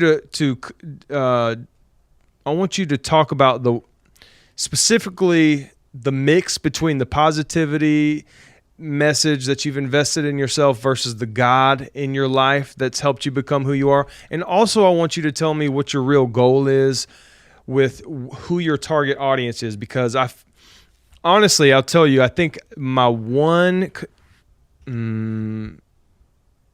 don't know if it's concern or fear, but I think that you could fall into a trap of being over positive and not being true to yourself, which is the God. But I don't know what your real mission is, because you told me one of your missions is to bring positive message. I don't remember how you said it, but basically a positive force.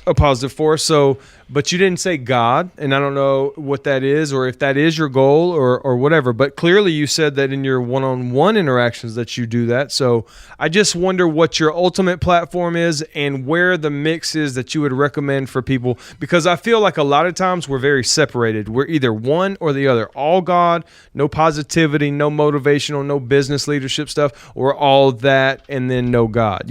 So help me out. I think that we can't compartmentalize who we are.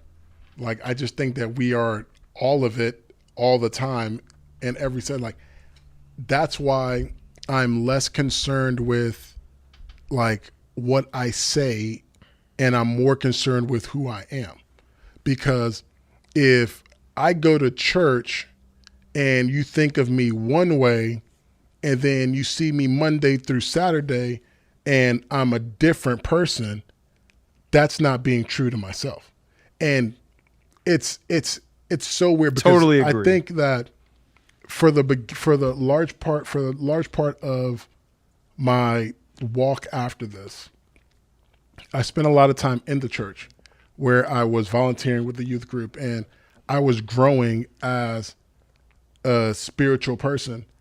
But in that, I wasn't being true to myself, Like I felt like I was saying the right things, but I really wasn't being me. You got to elaborate. So give it to me. So for example, I worked with these kids and I loved it, but I still had this idea that there was a shame on who I was, like, there's a shame associated with Christianity. So especially in our church, they were really strict on certain things. So like, if I drank alcohol, then, you can't drink alcohol. You can't, very black and white. Yeah. Very, very black and white. And so now you're living with this, like weirdness of like, I say this, I do this. Am I less of a Christian because of this? And then I really just went on my own like journey in the sense of like, God, like, wait a minute, tell me, like, am I loved by you or not? And wow. God's thing, I heard him tell me like, it's written, like, you can't separate yourself from my love. And so here, we get really focused in Christianity in a works thing where we're trying to do the right thing, but we're not trying to be the right person. And so I abandoned all of my trying to do the right thing, because that mindset really, like, the thing is this, even if you don't say it, if I point my feet a certain way, I'm going to walk in that direction. So if I'm pointing my feet in the direction of the work that I do is all important, then I'm going to lose my character in thinking that like how I came up.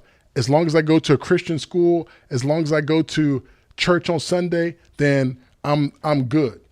But then it's like, oh yeah, I go to church on Sundays, but then when someone asks me for help, because I don't want to do it, no one is watching me, no one is going to judge me by what I do right. No, I'm good. Like, it just didn't vibe for me. So then it was like, all right, love. Love is an action word. I live my life is a love story. It's a love story between me and the game of football. It's a love story between me and the work that I'm doing now. It's a love story between me. Like, I just posted something online that I live to love. Like, I live to love God. I live to love people. I live to love you, and I live to love me, and I live to love life in general. I think that when I am in that mode, when I mess up, again, it's a freeing position to be in when I have turned on my GPS, I have set my direction, and I just go as I go. Like, it's not like if I make a wrong turn, I'm still loved. Like, if I make 2 wrong turns, I'm still loved. God knows. Like, it's simple, but it's hard to explain. I'm with you. Like, it's just to me, it's just a matter of being. And at this stage, I feel like I'm just growing more and more in who I am. And it's with books. Like, I like to, personal development. I like to grow in my leadership. I like to be honest with myself. If I get it wrong somewhere, like if I'm wrong to a friend, that doesn't sit well with me. Like, I'm incongruent with the being question. Like, I ask myself, are you more concerned with looking good or being good? And so when you get elevated to a platform, if you lose asking that question of yourself, you're on the wrong track. And so I will never lose track of that question. I will constantly ask myself, am I being good or am I looking good? Because being good, again, with the heart check. And I think that when I'm operating in that, me and God, we're good. Like, we are, like, again, it's not about how many times I read my Bible in a day. It's not about how many times I go to church in the month. But to me, it's more so how did I steward, the proverb of the talents. How did I take care of the people God put in front of me to take care of? And that's anybody. That's the cashier at the grocery store. That's the homeless man on the street. That's the asshole CEO that says something rude to me. How do I respond? Do I respond back with vitriol, or do I love? Do I let God flow through me in that moment? So it's all about, killing my ego, killing myself for, the thing that God said is important. his people. Let me tell you, so I'll just put a bow on what you said. You and I should talk more. If you want to do it on a podcast, we can. I'm very much on the same journey. We were talking about on ministry. I've been pursuing ministry for years. I went to Bible school for 4. I did a ministry internship for 2. I have a biblical leadership degree that I got after those other 4 years, so I got that. And so plus I did, a year or 2 at this Christian, the place that I experienced deliverance and freedom from my drug abuse addictions, and I served there, and it was very much, even though they called it a men's home, it was just a Bible college. I got just solid word there. But the reason I point that out is because I've been a part of organized religion. I've never had a problem with those words. I always had a problem with people that said they had a problem with organized religion, because I always felt like it was a cop-out. But I'm becoming more disassociated with organized religion. Ooh, we're going to speak on that. Here's the thing. Like, I'm at church this weekend, and I'm like, man, I really love church. And if it weren't for church, Emeka, or Christian organizations, very much so, like, to give you context, the place I went to was called Canaan Land. I've spoken about it on this podcast, and it's very much like John 3:16, very similar in Alabama. So without these Christian facilities, I wouldn't be where I am today. Like, I was an idiot, and now I'm a winner. It's just 2 different lives. And so I really love the church for what all it's gifted to me in God, and so I love the local church and what it's able to do. But also, it's like, what I want to say is I've been on my own journey the last 2 years, just because I've been, in pursuing ministry and not being able to do it full time, and continually being led to do different things other than what I really believed I'm called to do ultimately. You just get more and more experience, and you learn more and more things, and then God puts you in positions that other believers don't understand. And so that journey's kind of led me to, some of the same conclusions that you're on, which is, it's the heart check. And the problem is, when you are doing it to please God, it really can't, and that's your only intention, you can live in a way that people don't respect. And so then you can turn your intentions to try to please man versus God. But God doesn't put all these same limitations or restrictions on you that people do, or organized religion will. And I think it's all typically, at least in my circles and experience, has been really the intentions behind it were good, but it's never really as black and white as people say. And so that throws people off. And what I want to tell you is, you mentioned loved. Am I loved or not? It's funny. Love in the Bible has been my least favorite topic. And I don't mean because I disliked it. It just has been the least interesting. Okay. And, with my deliverance, I stayed there for a year. I say it was a miracle, and it was. I got delivered. Like, I was free, and I never touched it again. But at the same time, I put in the work, and I did all that, and we could talk about that at a different time. But what I want to point out is, I was very in tune with the supernatural and miraculous, and I was very intrigued by that. So that really is what got me on fire for a long time. And then many things I've grown a lot since. But if there, like I said, one subject I wasn't interested in, it was in love. But every week, and you've dropped the word momentum too, every year, not week, every year I pray and ask God for a word for the year. Like, what's the center point for my year? What's the theme? What's the foundation for this year? What is it you want to accomplish in my life? And he is always faithful to give me the answer. This year it was love. Last year it was destiny, and the year before it was momentum. And so, very strange words for me. Destiny is very cliche, I guess, in our circles, but for me it was also not very close to my heart. So anyway, these are just very profound for me, because I really know that they're from God for me. But when God, I was so disappointed with this year's, because I was like, love, and it wasn't even love. It was specifically loved with the ED. Yeah. And so I really don't think I've understood it until last night. And I just, because a lot of times I don't understand it. I really don't even think I totally understand momentum yet. I know that it was, because you think it's going to be one way, but then it's different. And so you could totally try to. Yeah, but the thing about momentum is that you typically don't get it until after A while. Yeah, that's true. That's the whole point of it. Yeah. That's very true. Good point. But so I just realized, wow, because I've really been facing a lot, especially because it's one thing to deal with some of these pressures as just a believer. But then when you add the titles or the ministry callings or whatever else, or other people's beliefs that you should act like or be like, then it adds more restrictions. So for instance, I want to tell the story and we'll end it with this.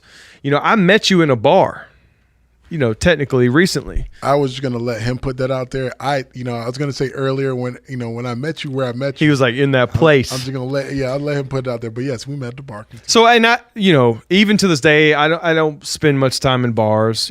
Typically if I do. Yeah, well, and it's whatever. For me, it's not typically an environment. I grew up in like alcoholic home and stuff. So for me, I don't even like that atmosphere because people just get crazy real too fast. 1 minute you're good, 1 minute you're not. So for me, it's not my favorite. And so anyway, I met you in a bar, but that night, that was specifically a Wednesday.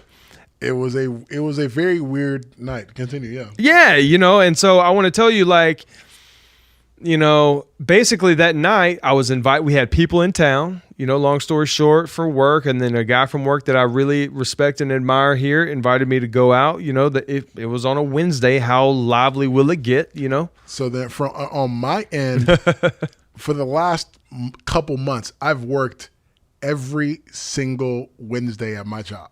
And I had just recently asked for some time off.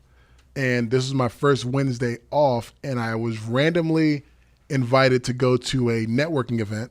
I went, randomly ran into a friend of mine at the networking event who mentioned that he was going to do trivia at this bar and said, hey, you should stop by.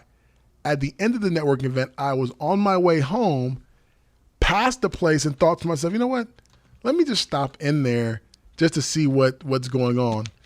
And stopped in there. As soon as I walk in, he announces my name, and then first person I meet, yours truly. Yours truly. Yeah, and the thing is that day, was a Wednesday. That morning, you spoke at an event last weekend, and the All World Awards. Yes. And they were promoting it in the Tulsa World. Well, I got the paper from my dad like a year ago, so I still get emails. Well, it was the only thing in the email I just happened to open up. Boom, 8:30, saw Emeka in the morning. I know who you are. Then there's a lady in my office, Angie, her son-in-law, good friends with you. So again, oddly, her son-in-law is one of my best friends who that night I was on my way to go see.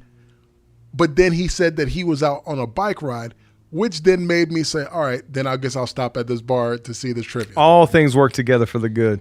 So, and that's the thing is, like, I talked to her. I was like, oh, Angie, did you see Emeka in the paper? How cool is that? So then we had like a 30-minute conversation about you, which, I mean, I'm not exaggerating, like 30 minutes. So that's twice in a day before noon. And then, then it's time, days closing up. They're going to go out and enjoy, some team building time at this location, talking about some volleyball maybe. And I was like, cool, I'll check it out and I'll come see you guys. I really just did it to go visit, but I was torn because it's Wednesday. I already work a lot. I missed a couple church services. I already shared that I've kind of been going to 2 church services. I'm sure people aren't very big fans of that. And so I just have been dealing with my own convictions and wrestling whether or not I'm okay with what I'm doing versus are other people okay with what I'm doing, And so anyway, basically I was like, do I go to this bar or do I go to church like normal? Because Wednesday night for me is a normal church night. What a decision you had to make. And listen, I really felt like I was supposed to go to the bar. Which is crazy. It in the mind, in Proverbs, it talks about not trusting your own understanding. I just had to follow the peace in my heart. And then on the ride over there, I told you this that night, I just felt the Lord the whole 20-minute drive there. It's not like it was down the street.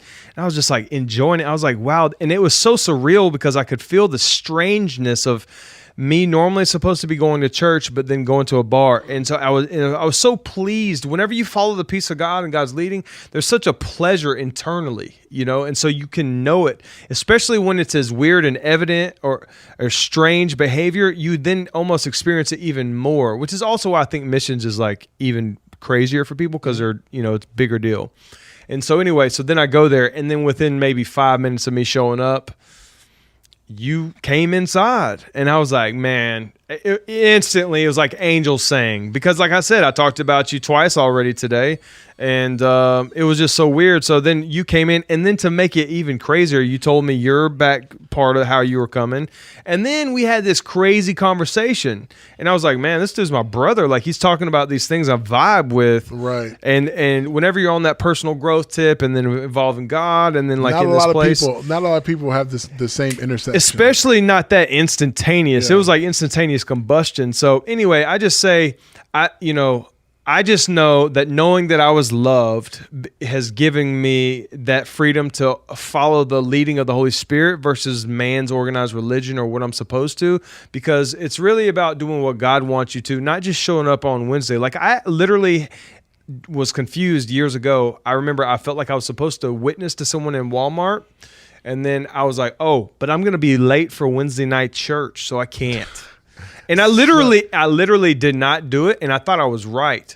But then literally at the service, I was corrected by God's, sovereignty. He spoke through the man of God that was speaking that night and said, if you're going to be late for witnessing to someone, it's okay. And it wasn't talking to me. He was talking to the church. So I was like, wow. But you know what? I think that example is where I think a lot of people in the quote unquote organized religion sphere are really missing the mark. I really feel like there is this sense of like, oh, I'm doing the right thing because I following these man-made rules that I set for that we've all adhered to.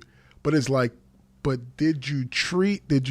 were you a good steward of the people that are in your life? Not only that, but if you follow organized religion or you follow another person's way, quote unquote way about them or how they live their life, what if they're not leading the right example? That we need to get our and the funny thing is, the same people that lead this way, and this is such a generalization, so forgive me for doing this, but it's like you just need to be coming to the scripture with childlike faith and getting your beliefs and convictions from the scripture, from God himself, not just what the culture is showing you. You know what I mean? Like, nowhere in the scripture does it say, go to church every Wednesday, or if you miss church on a Wednesday that you're a bad Christian. But if you do, if that's your typical culture, then you feel that way, or people think that way about you. Can you imagine if Jesus came to church today? He would tear it up, flip tables, and they were just everything. Like, yeah, Jesus, you can't sit here because that's where the normal pastor. You didn't wear your proper shoes. We're not praying right now. You need to cut your hair. We got praise and worship for 20 minutes, and then we got the sermon, and then you can do the altar call thing. So, Jesus, just hold on, just hold on. So, listen, I really relate to you. Am I loved or not? And the answer is yes, you are. And just get your own beliefs. And so, I really loved what you said. And loved for sure. And what I was going to say is I've just been wrestling with this. Whenever God gave that word to me, I really thought it was like for me to focus on loving others and give the love I have to other people. And then last night I really felt like, wow, no, I really think that God is cleansing within me certain beliefs that maybe aren't from God, and just, growing and evaluating things and challenging me to be free to be able to obey the Holy Spirit. And, it's funny because just hearing me say that almost sounds like I'm trying to make excuses, or I know how people can feel or what direction people can go with it, but it just is what it is. And that's my truth. And so, anyway, our whole journey has been, conceived out of just following the Lord, I believe, even if we didn't know that's what we were doing. And so it's so cool to vibe and sit down and talk to you. You share some of the same things that I'm growing in and going through. And so I just think that has also given you the power to share the love that you have and the message that you have with people that otherwise you wouldn't be able to. And so I know we got to wrap up. Can I say one last thing? Yeah. But go ahead. Oh, I was just going to plug myself. Oh, wait. No, yeah. I'm going to let you plug. So yeah, man, I just appreciate you being here. I appreciate you sharing. There's so much more we could talk about, and I'm so intrigued. So I know that everything else that you are going to do is just going to be awesome, and I just am looking forward to seeing everything that happens. And so I hope you guys loved him and loved our conversation. Love to hear from you. Shoot us an email at backpewpod, the backpewpodcast at gmail.com. That's without the backpewpodcast at gmail.com. Find us on all social media at backpewpod. And we're on YouTube now too. So Emeka, give them your handles and we'll roll out. So right now on Instagram, it's emekannaka.com, or it's at Emeka Nnaka, which I'm sure will be in the show notes.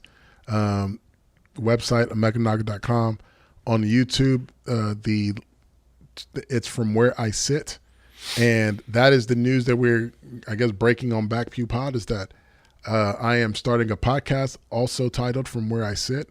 And so if you basically enjoyed our conversation, that'll just be a continuous conversation of different topics that we have in this world, and I'll give a perspective from where I sit, and also get perspective from where you sit. So look out for that. Yeah, I think his goal is the same as mine on this show, which is build community and let's grow together. And so, man, thank you for being you. No, thank you for having me, man. For sure. I'm just very thankful for the circumstances that have led us to this very moment. You guys got the little backstory. Because without us being obedient to the little tinges, I felt a little bit different in the sense of like, oh yeah, I'm going to the bar, and he's got a decision between going to church or the bar. I'm just glad that we got there, and now we're here and getting to talk to you beautiful people. Guys, see you on the back pew. Until next time, peace.